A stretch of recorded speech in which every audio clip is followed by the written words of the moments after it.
অপশাসনের বিরুদ্ধে পরিবর্তনের বার্তা। ত্রিমোহিনী বাজারে জনসংযোগে অর্ণব চৌধুরীর জোরালো প্রচার।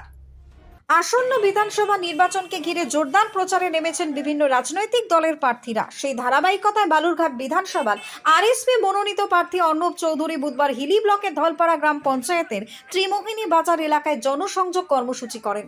এদিন তিনি স্থানীয় দোকানদার এবং সাধারণ মানুষদের সঙ্গে কথা বলে তাদের সমস্যার কথা শোনেন এবং বামফ্রন্টের পক্ষে সমর্থন চান। সাংবাদিকদের মুখোমুখি হয়ে অর্ণব চৌধুরী বলেন, বর্তমান সরকারের অপশাসনের বিরুদ্ধে রুখে দাঁড়াতে পরিবর্তন অনিবার্য। তিনি জনগণকে বামফ্রন্টকে পুনরায় ক্ষমতায় আনার আহ্বান জানান। এদিনের কর্মসূচিতে তার সঙ্গে ত্রিমোহিনী এবং হিলি এলাকার একাধিক বাম নেতৃত্ব উপস্থিত ছিলেন। নির্বাচনের আগে এই জনসংযোগ কর্মসূচিকে ঘিরে এলাকায় রাজনৈতিক উত্তাপ বাড়তে শুরু করেছে। Bureau report, Hili news Bangla. মানুষের মধ্যে সব জায়গাতেই একই উচ্ছ্বাস, সেটা মানুষ মন থেকে চাইছে যে বামপন্থীরা ফিরে আসুক। তার কারণ বামপন্থীরাই কেবলমাত্র সাধারণ মানুষ, খেটে খাওয়া মানুষ, ছোট ব্যবসায়ী তাদের কথা বলে, কৃষকদের কথা বলে, শিক্ষিত বেকার যুবক যুবতীদের কথা বলে। মানুষের উচ্ছ্বাস এই কারণে যে আজকে বামপন্থীরাও তাদের সংগঠনকে সংগঠিত করতে পেরেছে।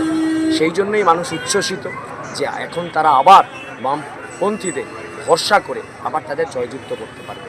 সেই কারণেই আজকে আমরাও তাদের সঙ্গে কদম মিলিয়ে, পায়ে পা মিলিয়ে এগিয়ে চলেছি।